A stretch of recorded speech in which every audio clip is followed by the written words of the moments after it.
Praise the Lord. அல்லேலூயா. கர்த்தர் நம்மளை ஆசீர்வதிப்பாராக. யாரெல்லாம் தாகமாக இருக்கிறீங்க ஆண்டவருடைய வார்த்தையை கேட்க? ஆமென். கர்த்தர் நல்லவர். ஒரு விசையாய் கண்களை மூடி நாம் செபிப்போம். கர்த்தர் நம்மளை ஆசீர்வதிப்பாராக. பரிசுத்தமல்ல நல்ல தகப்பனே, ஆசீர்வதிக்கப்பட்டதான இந்த நாளுக்காய் எமக்கு ஸ்தோத்திரம்.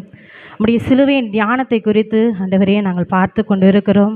எங்களோடு கர்த்தர் நீர் பேசி கொண்டு இருக்கிறீர். இதோ அடியேன் பேச போகிறதான இந்த 5வது வார்த்தைக்காய் ஸ்தோத்திரம். தாகமாக இருக்கிறேன் என்ற வார்த்தை கர்த்தர் எங்களோடு இடைப்படுவீராக, ஜனங்களோடு கர்த்தர் பேசுவீராக. இயேசு மூலம் கேட்கிறேன் நல்ல பிதாவே, ஆமீன். கர்த்தர் நல்லவர், அவருடைய நாமம் மகிமைப்படுவதாக. எடுத்து வாசிப்போம். யோவா எழுதின சுவிசேஷ புத்தகம் 19ஆம் அதிகாரம் 28ஆம் வசனத்தை நாம் ஒருவர் வாசிப்போம். அதன் பின்பு எல்லாம் முடிந்தது என்று இயேசு அறிந்து வேத வாக்கியம் நிறைவேறத்தக்கதாக தாகமாய் இருக்கிறேன் என்று சொன்னார். அல்லேலூயா. கர்த்தர் நல்லவர், அவருடைய நாமம் மகிமைப்படுவது. தாகமாய் இருக்கிறேன், எல்லாம் முடிந்ததென்று எண்ணி இயேசு கிறிஸ்து தாகமாக இருக்கிறேன் என்று சொல்லுகிறார். நம்ம எத்தனை பேர் நம்ம தாகமாக இருக்கிறோம்? மாம்ச ரீதியாக நம்ம என்னென்ன தாகத்தோடு இருக்கிறோன்னு நான் ஒரு சில காரியங்களை உங்களிடத்தில் பகிர்ந்து கொள்ள நான் ஆசைப்படுகிறேன். கர்த்தர் நல்லவர். ஒரு வேலைக்கு, ஒரு கடினமான வேலையை நம்ம செய்கிறோம். மாம்ச ரீதியாக நம்ம எல்லாம் உழைத்து சம்பாதித்து சாப்பிட்டு தான் நம்ம உயிர் வாழ்ந்து கொண்டு இருக்கிறோன்னு சொல்லலாம். அப்போ ஒரு கடினமான வேலையை செய்துட்டு நம்ம ஒரு பசியோடு ஒரு தாகத்தோடு நம்ம வருவோம். கடினமான வேலை செய்கிற சகோதரர்களுக்கு தெரியும், சகோதரிகளுக்கு தெரியும், பசி நமக்கு அவ்வளோ முக்கியமானதாக கருதப்படுகிறது. அந்த இடத்துல ஒரு தாகத்தோடு வந்து அந்த உணவை உட்கொள்வோம். இப்போ ஒரு கல்யாண ஃபங்க்ஷனுக்கு போகிறோம், அங்கே பிரியாணியா, அன்பு தாயார் ஒருத்தவங்க சொன்னாங்க, அம்மா இந்த ஃபங்க்ஷனில் முடிச்சுட்டு அங்கே போயிடலாம், ஏன்னா அங்கே விதவிதமாக வகை வகையாக இருக்கும். அப்போது இந்த ஃபங்க்ஷனை முடிச்சுட்டு அந்த ஃபங்க்ஷனுக்கு போகலான்னா ஒரு தாகத்தோடு அந்த சாப்பாடை சாப்பிட்றதுக்கு ஒரு தாகத்தோடு கடந்து செல்றதா நம்ம மனுஷங்க எல்லாருமே அப்படி தான் இருக்கிறோம். இன்னுமா வெயிலில் அலைஞ்சி களைச்சி நம்ம வரும்போது வீட்டில் வந்து கணவன் மனைவி இடத்துல ஒரு சொம்பில் ஒரு செம்பு தண்ணியை வாங்கி அப்படியே கடன்னு குடித்ததுக்கப்புறம் என்ன பண்ணுது, நம்ம தாகம் அடங்குது. அந்த இடத்துல ஒரு சமாதானம் நமக்கு உண்டாகுது. இன்னும் ஒரு விதமாக நம்ம பார்க்கலான்னா, கோர்ட்டு கேஸுமா சிலவங்க அலைவாங்க, எப்போ நமக்கு நீதி கிடைக்கும் அப்படிங்கிற ஒரு தாகத்தோடு சிலர் காணப்படுகிறாங்க. இன்னுமா பார்க்க போனால் வீடு வாசல் இல்லாதவர்கள், எப்போ நான் வீடு கட்ட போகிறேன், எனக்கு நல்ல ஒரு வீடு எப்போ கிடைக்கும் அப்படிங்கிற ஒரு தாகத்தோடு நம்ம காணப்படுகிறோம். இன்னுமா நம்ம சொல்லப்போனால் அநேக தாகங்கள் நமக்கு இருக்குது. மனுஷனாகப்பட்ட நமக்கு தாகம் அப்படின்னா தான் தேவை அப்படின்னா நமக்கு அதிகமாகிக்கொண்டே போகுது. அதுதான் நமக்கு தாகத்தை நம்ம அதிகரித்து கொண்டே போகிறோம். இந்த இடத்துல கர்த்தராகிய இயேசு கிறிஸ்து என்ன சொல்கிறாருன்னா, நான் தாகமாக இருக்கிறேன். அல்லேலூயா. கர்த்தர் நல்லவர். நம்ம யோவானில் வாசிக்கிறோம் 19:28, நான் தாகமாக இருக்கிறேன். இயேசு கிறிஸ்து சிலுவையில் நின்று கொண்டு தாகமாக இருக்கிறேன் அப்படின்னு ஏசப்பா சொல்கிறாரு. கீழே இருக்கவங்கெல்லாம் சொல்கிறாங்க, என்னடா இவர் தாகமாக, உயிரே பிரிய போகுது, இன்னும் கொஞ்சம் நேரத்தில் என்ன தாகமாக இருக்கிறேன்னு என்ன பண்ணுறாரு ஆண்டு சொல்கிறாரு அப்படின்னு யோசிச்சிருக்கலாம், பேசியிருக்கலாம். ஆனால் இயேசு கிறிஸ்து சொல்கிறாரு, நான் தாகமாக இருக்கிறேன். கீழே இருக்கிறவங்க மாம்ச ரீதியாய் அந்த தாகத்தை புரிந்து கொண்டு இவர் தாகமாக இருக்கிறார் என்று சொல்லி யோவான் 19:29 நம்ம இப்படியாக வாசிக்கிறோம். எடுத்து வாசிப்போம். யோவான் 19. நிறைந்த பாத்திரம் அருகே வைக்கப்பட்டிருந்தது. அவர்கள்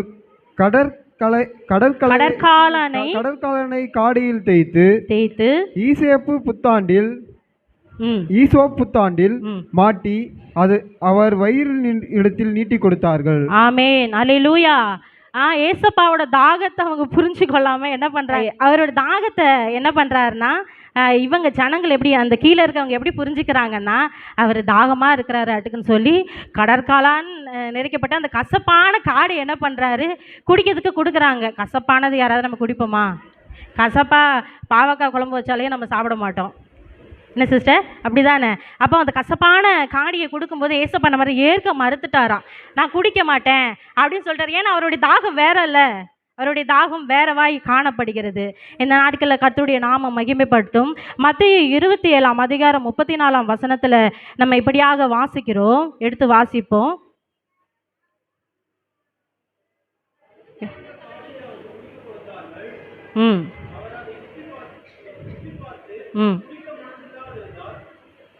ஆமேன். கர்த்தர் நல்லவர், அவருடைய நாமம் மகிமைப்படட்டும். அந்த இடத்துல இன்னுமா சொல்லப்படுது, கசப்பு நிறைந்த காடியை கொடுத்தா அவர் குடிக்க மனதில்லாத இருந்தால், அப்புறம் மனசு வரல, திருப்பியும் தண்ணியை கொடுக்கும்போது என்ன ஆகுது, அந்த இடத்துல எனக்கு குடிக்க மனதில்லை. ஏன்னா அவருடைய தாகமே வேற. அதை யாரு புரிஞ்சுக்க, என்ன சொல்றீங்க, அவருடைய தாகமே அங்கே வேறையாக காணப்படுகிறது. மார்க் 15:23 சொல்லப்படுகிறது. எடுத்து வாசிப்போம்.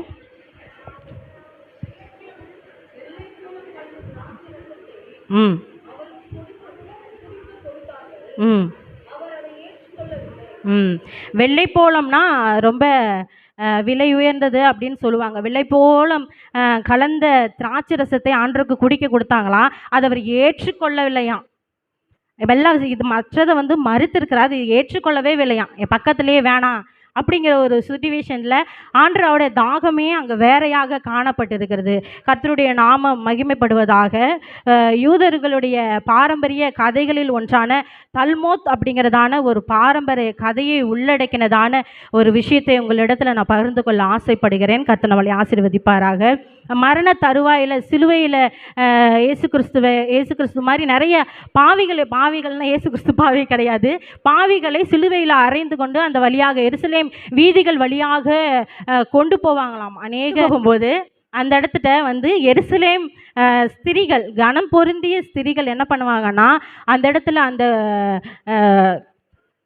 கள்வர்களே திருடர்களை அந்த சிலுவையில் அறைந்து கொண்டு அந்த இடத்துல அந்த வழியாக கொண்டு போகும்போது எருசலேம் ஸ்திரீகள், கனம் பொருந்திய ஸ்திரீகள் என்ன பண்ணுவாங்கன்னா, அந்த செய்தி கேட்டு அந்த செய்தி அப்படி ஒரு கள்ளர்களை கொண்டு போகிறாங்க, சிலுவையில் அறைய அந்த வழியாக கொண்டு போகிறாங்கன்னு அந்த செய்தி அவங்க காதில் கேட்கும்போது என்ன பண்ணுவாங்கன்னா, அந்த இடத்துல வந்து அந்த அவங்களுக்காக வெயிட் பண்ணுவாங்களாம். அந்த எருசலேமே ஸ்திரீகள் வந்து வெயிட் பண்ணுவாங்க. எதற்காக வெயிட் பண்ணுவாங்கன்னா, வெள்ளைப்போளம் நிறைந்த திராட்சை ரசங்கள், இன்னுமாய் சொல்லப்போனால் மது கலந்ததான திராட்சை ரசத்தையும் வைத்து கொண்டு அங்கே வெயிட் பண்ணுவாங்களாம். ஜீசஸ் படத்தில் நம்ம பார்த்துருப்போம், நம்ம கண்டிப்பாக ஜீசஸ் மூவி பார்த்துருப்போம்.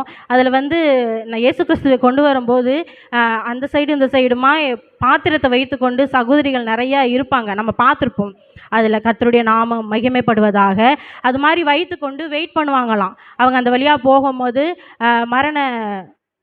மரணத்துக்கு நியமிக்கப்பட்டிருக்கிறவர்களை அந்த வழியாக கொண்டு போகும்போது அவங்க வெயிட் பண்ணுவாங்க. எதுக்காக வெயிட் பண்ணுவாங்கன்னா, அவங்களுக்கு இந்த பானத்தை கொடுக்கறதுக்காக, இந்த திராட்சை ரசத்தை கொடுக்கறதுக்காக, இந்த மதுவை கொடுக்கறதுக்காக. மது எதுக்காக கொடுக்குறாங்கன்னா, விசேஷமாக நம்ம வீட்டில் நம்ம ஊருக்குள்ளேயே நிறைய பேர் இருக்கிறாங்க. விசேஷமாக எங்கள் ஊரில் எஸ்டேட்டில் பக்கத்து வீட்டு தாத்தா ஒருத்தர் இருப்பார், எப்போ பார்த்தாலும் தண்ணி அடிச்சுட்டு வந்துடுவார். நான் போய் கேட்பேன், ஏன் தாத்தா எப்போ பார்த்தாலும் குடிச்சிட்டே வரீங்கன்னு கேட்டால், சில நாள் சொல்லுவார், உடம்பு வலி சாமி, ரொம்ப உடம்பு வலி, வேலை அதிகம், அதனால குடிச்சு வைப்பார். சில நேரங்களில் சில நாட்களில் போய் கேட்டால் மனசு சரியில்லை, என்ன சொல்லுவார், மனசு சரியில்லை, அதனால் நான் என்ன பண்ணேன், தண்ணி அடிச்சுட்டு வந்துட்டேன் அப்படின்னு சொல்லுவார். இதில் எதனால் அந்த மதுவை கொடுக்குறாங்கன்னா, அந்த வேதனை, அந்த கடைசி நேரத்தில் அவங்களுக்கு ஜீவன் போகுது, அந்த நேரத்தில் அந்த மதுவை அவங்களுக்கு கொடுத்தா, திராட்சை ரசம் கலந்து அந்த மதுவை கொடுத்தா அவங்க உடம்பு வலி இருக்காது, அவங்க அந்த துக்கத்தோடு அந்த வேதனையோடு அந்த மரணத்துக்குள்ளாக அவங்க போக மாட்டாங்க அப்படின்னு நினச்சி என்ன பண்ணுவாங்க, அந்த எருசலேமே கனம் பொருந்திய ஸ்திரீகள் அந்த திராட்சை ரசத்தை வந்து அவர்களுக்கு குடிக்க கொடுப்பாங்களாம். இன்னும் ஒரு விஷயம் பார்க்கணுன்னா, ரொம்ப நறுமணம் பொருந்தியதான திராட்சை ரசத்தையும் அவங்களுக்கு குடிக்க கொடுப்பாங்களாம். இந்த வெள்ளைப்போளம் கலந்ததான அந்த திராட்சை ரசம் வந்து அவ்வளோ ருசியாக இருக்குமா, அதை குடிக்கிறதுக்கு கொடுப்பாங்களாம். அவங்க என்ன ஏற்றுக்கொள்ள மாட்டாங்க. இதே மாதிரி தான் இயேசு கிறிஸ்துவும் முன்னாடி நம்ம வாசித்தது போல கசப்பு காடியை கொடுத்தாங்க, திராட்சை ரசத்தை கொடுத்தாங்க. அவர் என்ன பண்ணார், ஏற்றுக்கொள்ள மனதில்லை ஏசப்பாக்கு. ஏன்னா அவருடைய நோக்கம்லாம் ஒன்று தாகமாக இருக்கிறேன், பிதாவின் இடத்துல அவர் தாகமாக இருக்கிறேன் என்று சொல்கிறார். நம்மளுடைய வாழ்க்கையில் நம்ம எப்படிப்பட்டதான தாகத்தில் நம்ம வாழ்ந்து கொண்டு இருக்கிறோம்? உலக பிரகாரமான தாகத்தில் வாழ்ந்து கொண்டு இருக்கிறோமா? நம்ம உலக பிரகாரமான தாகத்தில் வாழ்ந்து கொண்டு இருக்கிறோன்னா எப்படி சொல்லலாம், பழங்கள், ஐஸ்வர்யங்கள், சம்பத்துகள், இதை தேடி கொண்டு போகிறதான ஒரு தாகத்தில் நம்ம வாழ்ந்து கொண்டு இருக்கிறோமா? இல்லை பரலோகத்துக்கு போகணும், அவருடைய ராஜ்யத்தில் பிரவேசிக்கணும், ஆத்துமாக்களை அறுவடை பண்ணணும் அப்படிங்கிற ஒரு தாகத்தில் கர்த்தராகிய இயேசு கிறிஸ்து சொல்லுகிறார், வாழ்கிறீங்களா என்ன ஏசப்பா கேட்குறாரு. இந்த வேலையில் நம்ம அடுத்து வாசிப்போம். ஏசாயா எழுதின 3ஆம் அதிகாரம் 11, 12 நம்ம வாசிப்போம்.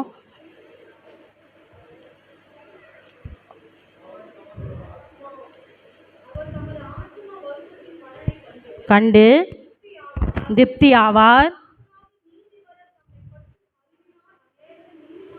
ஆக்குவார்,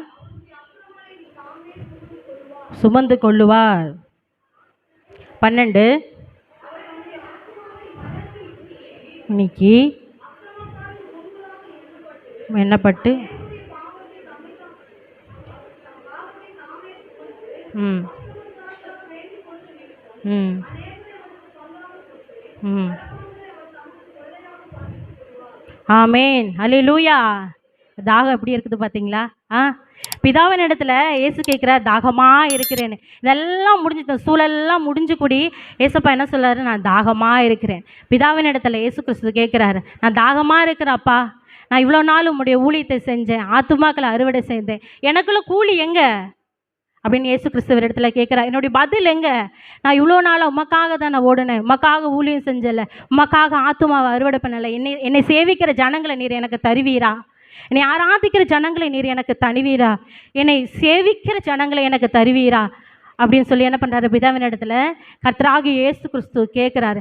இந்த நாட்களில் நம்ம ஆண்டவருடைய வழியில் நடக்கிற நம்ம கிறிஸ்தவர்களாக இருக்கிறதான நாம் எப்படிப்பட்டதான தேடலில், எப்படிப்பட்டதான வழியில் நம்ம போய் கொண்டு இருக்கிறோம்? நம்மளே நாமே உணர்ந்து பார்ப்போம். கிறிஸ்மஸ்னால் புது துணி தான், பிரியாணி தான், இதே துக்கவெளின்னா கஞ்சி தான், கிழிந்த ஆடைகள் தான். அப்படியா?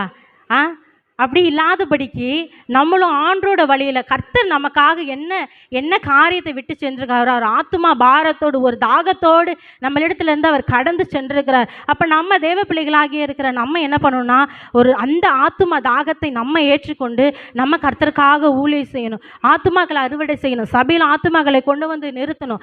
அதுக்கு தாகம் உள்ளவர்களாய், வேண்டுதல் உள்ளவர்களாய் கர்த்தருடைய நமக்கு அனுதினமாய் நம்ம ஜெபிக்கிற அனுபவம் எல்லாத்துக்கும் இருக்கும் என்று நான் விசுவாசிக்கிறேன். இயேசு கிறிஸ்து நாமத்தினால நம்ம அந்த டைம், நம்ம ஜெபிக்கிற டைம் வந்துருச்சுன்னா தாகத்தோடு நம்ம எத்தனை பேர் ஓடியாந்து ஜெபிக்கிறோம்? சபையில் ஜெபிக்கிற தாய்மார்கள் இருக்கிறாங்க. அந்த டைம் ஆயிடுச்சுன்னா கரெக்டாக தாகத்தோடு வருவாங்க. நான் பார்த்துருக்கேன். அந்த உச்சி வெயிலில் கூட என்ன பண்ணுவாங்க? வயதான ஆயா, சமாதானமா, இது மாதிரியெல்லாம் தாகத்தோடு வருவாங்க ஜெபிக்க. நம்ம எப்படி இருக்கிறோம்? நம்மளுடைய தாகம் எப்படி இருக்குது? வாலிபல் பிள்ளைகளுக்கு நம்முடைய தாகம் எப்படி இருக்குது? ஜெபிக்கிற தாகம் இருக்குதா? ஆத்துமாவை ஆதாயம் பண்ணுகிறதான தாகம் நமக்குள்ளாக இருக்குதா? எனக்கு அன்பான தேவ ஜனமே, நம்ம தாகம் உள்ளவர்களாய், ஆண்டவருடைய தாகத்தை தீர்க்கிறவர்களாய் நம்ம வாழணும், நம்ம காணப்படுவோம். கர்த்தர் நம்மளை ஆசீர்வதிப்பாராக.